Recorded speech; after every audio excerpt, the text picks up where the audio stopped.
On était à l'époque engagé dans un projet de reconsidération du centre-bourg qui était assez large et on était donc dans une certaine dynamique d'amener le maximum d'éléments qui allaient nous permettre de construire ce projet de requalification et je dirais même quasiment de construction d'un centre-bourg qui n'existait pas. Donc quand est arrivé le projet de maison de santé, d'une part, on y a vu évidemment l'opportunité d'installer à proximité de nos commerces et des équipements qu'on était en train de prévoir, un équipement qui allait participer à cette synergie. Et quand vient, à mes yeux, cerise sur le gâteau, la possibilité de participer à ces deux expérimentations, donc sur le BIM d'une part et sur les bâtiments à énergie positive d'autre part, ça vient pour moi d'une part consolider le projet, consolider la dynamique du projet, mais ça vient aussi, chose qui me tient beaucoup à cœur, permettre d'optimiser la dépense publique puisqu'on allait s'engager dans une démarche de montée en compétence du territoire, donc sur les aspects que je viens d'évoquer. Il fallait à l'époque justifier la dépense complémentaire, l'investissement complémentaire qui allait être fait au travers de cette expérimentation. Si mes souvenirs sont bons, le BIM c'était 50 000 € de dépenses complémentaires. Sur le BEPOS, chacun sait que c'est un investissement aussi complémentaire mais qui apporte aussi des subventions. Quoi qu'il en soit, le BIM à l'époque, moi le premier, je ne savais absolument pas de quoi il s'agissait et je me souviens de cette première réunion, même si j'ai tout de suite été séduit par la démarche.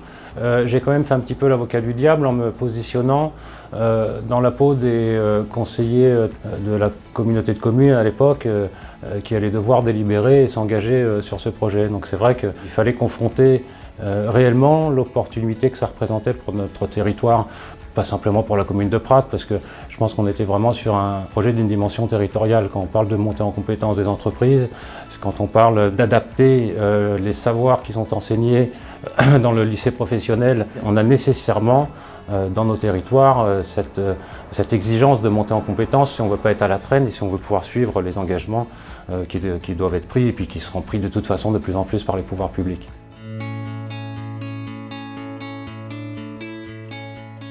Sur l'aspect de la montée en compétences, ça concerne tous les partenaires et tous les acteurs qui sont à un moment ou à un autre investis dans un projet comme celui-ci. Les utilisateurs, la collectivité et les services qui vont instruire le permis de construire, les entreprises, et j'en ai parlé tout à l'heure évidemment.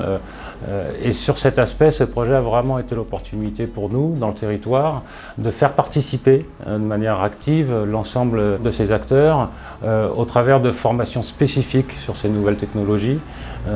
Et ça a permis, je pense, à tout le monde d'avoir une approche. Alors évidemment, on est dans un projet expérimental, dans une toute première expérimentation sur ces domaines dans notre territoire. Mais aujourd'hui, quand on dit BIM, chacun sait de quoi on parle, même si c'est évidemment pas à l'issue de ce projet que chacun aujourd'hui va pouvoir maîtriser toutes ces technologies qui sont en plus encore en construction aujourd'hui. Mais voilà, je pense que cet aspect-là est vraiment primordial et c'est certainement un des aspects les plus réussis finalement de cette expérimentation. L'aspect de la sensibilisation à ces nouvelles technologies, l'aspect de la sensibilisation à l'urgence, d'une part se former, se mettre au goût du jour sur les nouvelles technologies auxquelles l'ensemble des acteurs de la filière du bâtiment auront forcément la nécessité d'accéder. Et puis d'une part, la sensibilisation des acteurs et de la population à cette révolution dans le bâtiment et à cette exigence surtout, là je pense au BEPOS, aujourd'hui de prendre en compte dans les projets l'exigence climatique. La réponse que j'apporte là, c'est de dire évidemment, au moment où on fait le choix de s'engager dans cette expérimentation, on est un petit peu opportuniste. On a, nous, la nécessité absolue de voir dans le territoire se construire une maison de santé qui nous garantit la pérennité de l'offre qui existait déjà. Donc évidemment, le fait de s'inscrire dans cette expérimentation au niveau territorial, une fois que c'est acté, ça me permet moi de me garantir que la maison de santé sera réalisée. Au-delà de cet aspect, je ne voudrais pas qu'on retienne uniquement le fait qu'on ait été opportuniste simplement pour notre propre compte. On l'a été au sens de l'intérêt général. Le fait d'avoir une maison de santé, ça répond, en tout cas chez nous, au problème de désert médical. Ce n'est plus le cas. On a une maison de santé qui tourne et on est passé, à l'époque on avait un médecin, on avait 2 médecins quand on l'a lancé, c'était l'exigence. En cours de projet, nous n'avions plus qu'un médecin. Aujourd'hui, nous en avons 3. Donc c'est bien que ça fonctionne. Sur le bâtiment lui-même, je vais avoir du mal à m'exprimer. Pour une raison simple, c'est qu'en cours de projet, la loi NOTRe s'applique. C'est un projet qui au départ est porté par notre petite communauté de communes. Donc je participe moi activement à la maîtrise d'ouvrage du projet.